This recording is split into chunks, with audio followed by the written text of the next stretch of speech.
कोलकाता की गलियों में ना एक ऐसी कहानी छुपी हुई है जो रात की खामोशी को एक चीख में बदल देती है। ये कहानी है शाकचुनी की, एक ऐसी बदरू जिसका नाम सुनकर ही लोगों की रूह कांप उठती है। तो चलें आज इस खौफनाक रात से पर्दा उठाते हैं। जरा सोचें, गहरी खामोश रात और उसमें ये आवाज़, एक ऐसी आवाज़ जो किसी के भी दिल में खौफ बिठा दे। आखिर ये किस चीज़ की आवाज़ है और इसके पीछे क्या राज छुपा है? आइए जानते हैं। तो बात शुरू होती है कलकत्ता की, दरियाए हुगली के किनारे बने एक पुरसुकून 2 मंजिला घर से। यहाँ संजीत और काजल रहते थे। उनकी शादी को 2 साल हो चुके थे और उनकी जिंदगी आप कह सकते हैं कि मोहब्बत और सुकून से भरी हुई थी। लेकिन फिर सब कुछ बदलना शुरू हो गया। संजीत ने महसूस किया कि उसकी बीवी काजल में एक बहुत ही अजीब और परेशान कर देने वाली तब्दीली आ रही है। एक ऐसी तब्दीली जो उनकी पुरअमन जिंदगी को हमेशा के लिए तबाह करने वाली थी। और ये तब्दीली कई तरह से नजर आ रही थी। पहली बात तो ये कि काजल की हंसी जैसे कहीं खो गई थी, हर वक्त खामोशी।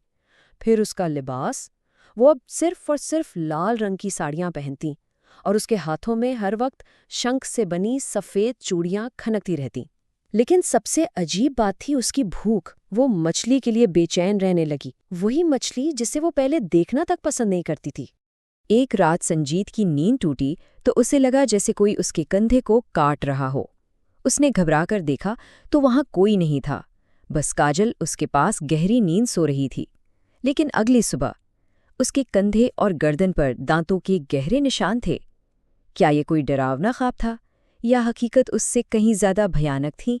इस सवाल का जवाब उसे अगली ही रात मिल गया।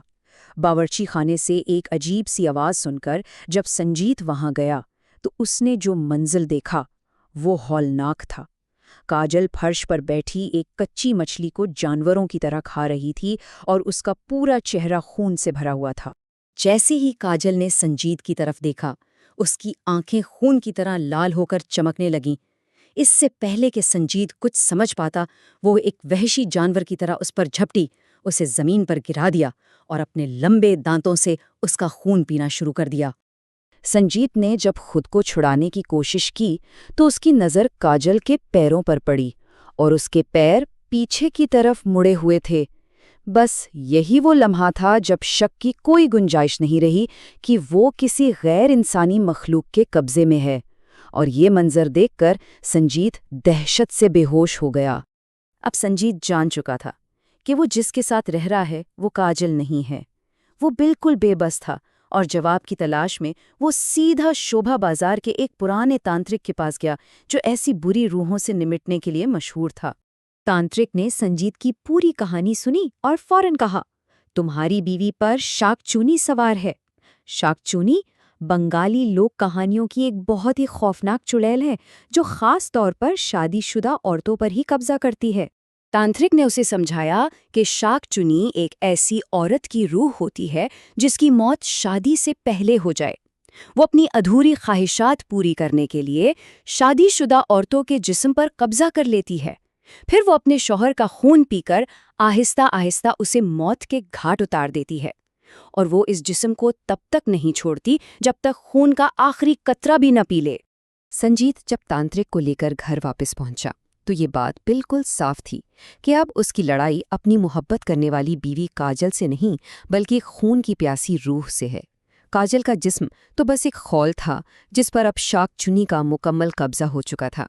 जैसे ही तांत्रिक ने मंत्र पढ़ना शुरू किए, घर का दर्जा हरारत तेजी से गिरने लगा, जैसे हर तरफ बर्फ जम गई हो। काजल की आंखें एक बार फिर खून की तरह लाल हो गईं और उसकी चूड़ियां गुस्से से और भी तेजी से खनकने लगीं। तांत्रिक अपने मंत्रों की शिद्दत बढ़ाता रहा, लेकिन उस खौफनाक रूह पर किसी चीज का कोई असर नहीं हो रहा था। वो उसकी ताकत के सामने बिल्कुल बेबस नजर आ रहा था। और फिर अचानक शाकचूनी ने एक झटके से तांत्रिक की गर्दन को अपने दांतों में दबोच लिया और ठीक उसी लम्हे घर की सारी बत्तियां बुझ गईं। गहरे अंधेरे में सिर्फ तांत्रिक की दर्दनाक चीख गूंज रही थी जिसे वो बदरूह बेरहमी से मार रही थी। और उसके बाद उसने संजीत की तरफ रुख किया। अगली सुबह जब शोर सुनकर पुलिस और पड़ोसी घर के अंदर दाखिल हुए तो उन्होंने एक दिल दहला देने वाला मंजर देखा। फर्श पर संजीत और तांत्रिक की 2 लाशें पड़ी थीं। लेकिन सबसे ज्यादा खौफनाक बात ये थी कि उनके जिस्म बिल्कुल सफ़ेद पड़ चुके थे। ऐसा लगता था जैसे उनके जिस्म में खून का एक कतरा भी बाकी ना हो। डॉक्टर्स भी हैरान थे कि आखिर उनकी मौत की असल वजह क्या थी। इस पूरे वाक़े की एक ही गवाह थी, उनकी पड़ोसन मिसेस चैटर्जी, जो इस रात का मंजर देखकर गहरे सदमे में चली गईं। कुछ हफ्तों बाद जब इन्होंने हिम्मत करके ये कहानी अपने घरवालों को सुनाई, तो चंद ही दिन बाद उनकी भी मौत हो गई और उनका जिस्म भी बिल्कुल इसी तरह खून से खाली था।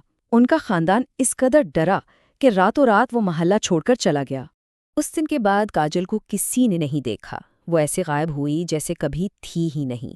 लेकिन कहानी यहाँ खत्म नहीं हुई। आज भी इस गली के लोग कसम खाकर कहते हैं कि रात के अंधेरे में इस पुराने वीरान घर की बालकनी पर लाल साड़ी पहने एक औरत नजर आती है। उसकी शंख की चूड़ियां दूर से चमकती हैं और उनके खनकने की आवाज़ आज भी रात के सन्नाटे में एक चीख की तरह गूंजती है। तो सवाल ये है कि आज भी इस बालकनी पर कौन खड़ा होता है?